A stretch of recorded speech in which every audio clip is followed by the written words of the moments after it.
Perkenalkan, saya Sifani Jaranjani dengan NPM 23106310800101. Di sini saya akan mempresentasikan hasil analisis psikologi tokoh utama pada cerpen Menuju Pulang karya Indrian Koto dengan tinjauan psikologi sastra.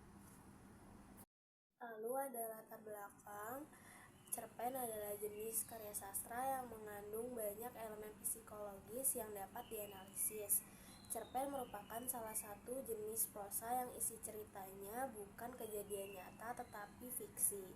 Cerpen cenderung singkat, padat, dan langsung pada tujuannya, berbeda dengan karya-karya fiksi lain yang lebih panjang seperti novel atau karya sastra lainnya. Objek yang saya kaji pada analisis ini adalah cerpen Menuju Pulang karya Indrian Koto yang diterbitkan pertama kali di koran Kompas pada tanggal 4 September 2016.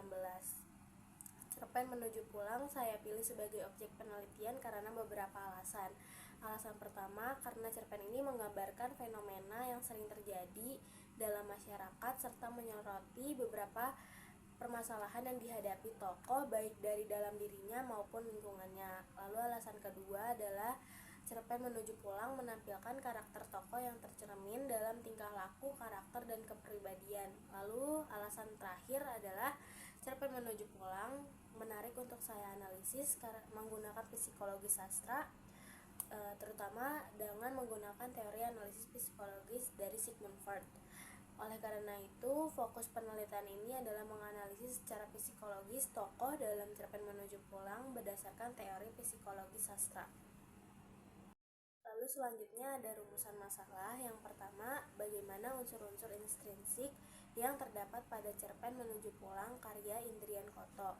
Lalu yang kedua, bagaimana psikologis tokoh utama dalam cerpen Menuju Pulang karya Indrian Koto. Di sini ada kajian teori. Yang pertama ada penjelasan psikologi sastra menurut Endra Suara 2008 halaman 96. Menurut dia, psikologi sastra adalah kajian yang mengaitkan karya sastra dengan kreativitas kejiwaan. Lalu yang kedua, penjelasan teori psikologi menurut Sigmund Freud. Menurut Freud, psikoanalisis adalah teori yang menanalisis psikologis manusia menurut 3 komponen utama. Yang pertama ada aspek biologis yang meliputi ID, lalu yang kedua aspek psikologis yang melibatkan ego, dan yang terakhir atau yang ketiga adalah aspek sosial yang termasuk ke dalam superego yang mengandung komponen rasional dan moral. Di sini ada sinopsis cerpen Menuju Pulang karya Indrian Koto. Indrian Koto lahir pada 19 Februari di Kenagarian, Taratak, Sumatera Barat. Ia merupakan seorang penyair Indonesia. Sajak-sajak Indrian Koto telah dimuat di media cetak baik di daerah maupun nasional seperti di Harian Kompas, Koran Tempo, Media Indonesia, dan Riau Pos. Lalu cerpen berjudul Menuju Pulang ini diterbitkan pertama kali di koran Kompas pada tanggal 4 September 2016. Menuju Pulang karya Indrian Koto ini mengisahkan tentang seorang istri bersama suaminya yang sedang menuju pulang ke halaman atau ke kampung halaman suaminya. Sepanjang perjalanan, sang istri merasa cemas dan berdebar-debar, tidak yakin kapan perjalanan ini akan berakhir. Ia melewati berbagai tempat yang indah, namun asing baginya. Meskipun begitu, ia merasa terikat dengan setiap tempat yang dilalui. Ada perasaan rindu dan kekosongan yang mendalam karena ia tidak memiliki kampung halamannya sendiri yang bisa dikenang.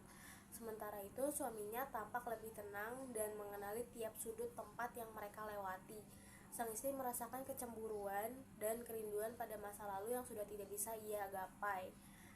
Kerinduan itu membawa perasaan pilu karena dia merasa bahwa jejak keluarganya telah hilang seiring berjalannya waktu. Kepulangan mereka ke kampung halaman suaminya lebih sekedar dari tempat kembali ke tempat asal, tetapi juga perjalanan untuk menemukan bahwa makna baru bahwa dalam hubungan dan kehidupan terus berjalan. Lalu selanjutnya ada analisis unsur-unsur intrinsik pada cerpen Menuju Pulang karya Indrian Koto. Yang pertama ada tema. Tema pada cerpen Menuju Pulang karya Indrian Koto adalah mengenai kecemburuan dan kerinduan. Lalu selanjutnya ada plot. plot atau alur pada cerpen Menuju Pulang karya Indrian Koto merupakan plot sorot balik. Meskipun cerpen ini menggunakan alur maju dalam perjalanan tokoh utama menuju kampung halaman suaminya, tetapi dalam narasi dan dialog pada cerpen ini membahas ingatan masa lalu mengenai kampung halaman tokoh utama yang sudah tidak lagi ada. Plot sorot balik dalam cerpen Menuju Pulang karya Indrian Koto juga dibuktikan dengan melalui cerita yang diawali dengan masalah kecemburuan istri kepada suaminya yang masih bisa merasakan pulang ke kampung halaman. Dalam cerpen ini plot cerita memiliki bentuk D, A, B, C, D, E. Lalu di sini ada tokoh dan penokohan. Yang pertama ada tokoh istri. Tokoh istri pada cerpen Menuju Pulang menggambarkan seorang perempuan yang sangat perasa. Lalu tokoh dan penokohan yang kedua ada suami. Tokoh suami pada cerpen Menuju Pulang digambarkan sebagai tokoh yang tenang, penuh keyakinan, dan memiliki ikatan yang kuat dengan kampung halamannya. Lalu selanjutnya ada latar. Latar terbagi menjadi 3, yaitu latar tempat, latar waktu, dan latar sosial budaya. Yang pertama adalah latar tempat. Latar tempat pada cerpen ini adalah perjalanan di dalam bis, merupakan tempat pertama yang muncul dalam cerpen Menuju Pulang karya Indrian Koto. Yang kedua adalah latar waktu. Pada cerpen Menuju Pulang karya Indrian Koto, latar waktu tidak dijelaskan secara spesifik, tetapi dapat diasumsikan bahwa cerpen ini bercerita pada siang hari dan suasana perjalanan yang panjang. Lalu yang ketiga adalah latar sosial budaya. Pada cerpen ini, pembicaraan suami dan istri mengenai kota tanpa terminal menggambarkan perubahan dan dinamika kehidupan yang semakin tak terorganisir dan tidak terarah bagi penduduknya. Lalu setelah latar ada sudut pandang. Teknik sudut pandang yang digunakan dalam cerpen Menuju Pulang ini adalah sudut pandang persona pertama, yaitu aku. Lalu selanjutnya ada bahasa. Penulisan cerpen ini tidak menggunakan banyak variasi bahasa. Bahasa yang digunakan dalam cerpen ini penuh dengan penggambaran. Terdapat majus metafora pada cerpen ini yang digunakan untuk menggambarkan suasana dan keindahan alam dengan cara yang lebih mendalam dan imajinatif, seperti pada pohon-pohon manis dan kampung-kampung santun. Selain itu terdapat unsur personifikasi di mana elemen alam dan lingkungan seolah memiliki sifat manusia, menciptakan rasa kedekatan dan kehangatan dalam deskripsi cerpen tersebut. Analisis unsur intrinsik yang terakhir adalah moral atau amanat. Pesan moral yang dapat diambil dalam cerpen ini adalah tentang pencarian jati diri tokoh utama dan kerinduan tokoh utama pada kampung halamannya yang sudah tidak lagi ada. Itu masuk ke dalam unsur ekstrinsik pada cerpen ini, yaitu analisis dan pembahasan psikologi tokoh utama dalam cerpen Menuju Pulang karya Indrian Koto. Karena tokoh utama, jadi saya hanya mengambil tokoh istri, yaitu yang pertama ada aspek ID. Tokoh istri merupakan seorang perempuan yang memiliki kerinduan dan keinginan untuk pulang ke kampung halamannya yang sudah hilang. Yang kedua ada aspek ego. Tokoh istri merasa kecemburuan terhadap kepulangan suaminya ke kampung halaman. Lalu ada psikologi. Aspek yang terakhir ada aspek superego. Aspek superego psikologi sastra dapat dilihat pada tokoh istri, di mana tokoh istri melakukan pengendalian diri.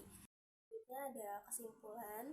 Melalui hasil analisis yang telah saya lakukan terhadap cerpen Menuju Pulang karya Indrian Koto di koran Kompas edisi tahun 2016, cerpen Menuju Pulang memiliki tema mengenai kecemburuan dan kerinduan dengan plot sorot balik. Dalam cerpen ini memiliki tokoh utama yaitu istri dan suami sebagai tokoh tambahan. Latar tempat pada cerpen ini yaitu perjalanan dalam bis, sedangkan latar waktu yaitu siang hari. Latar sosialnya menggambarkan perubahan dinamika kehidupan yang semakin tidak terorganisir dan tidak terarah bagi penduduknya. Penulis menggunakan sudut pandang persona pertama yaitu aku. Pada cerpen Menuju Pulang, bahasa yang digunakan penuh dengan penggambaran. Cerita ini mengandung moral pencarian jati diri dan menyadarkan bahwa kita harus terus menghadapi kenyataan sekalipun kenyataan tersebut menyakitkan. Lalu hasil penelitian ditemukan beberapa aspek psikologi yaitu ID, ego, dan superego. Tokoh utama dalam cerpen ini adalah tokoh istri yang memiliki konflik batin. Aspek ID pada cerpen ini terlihat dari perasaan cemburu sang istri kepada suaminya karena masih memiliki tempat untuk pulang ke kampung halamannya, dan perasaan kerinduan karena tokoh istri sudah tidak lagi memiliki tempat untuk pulang ke kampung halamannya. Lalu aspek ego, pada cerpen ini munculnya rasa cemburu dan ragu, tetapi tokoh istri berusaha mengelola perasaan tersebut. Lalu yang terakhir ada aspek ego, pada cerpen ini adalah kemampuan tokoh istri untuk menerima dan menghadapi kenyataan. Sekian dari presentasi dari saya, selebihnya mohon maaf. Wassalamualaikum warahmatullahi wabarakatuh.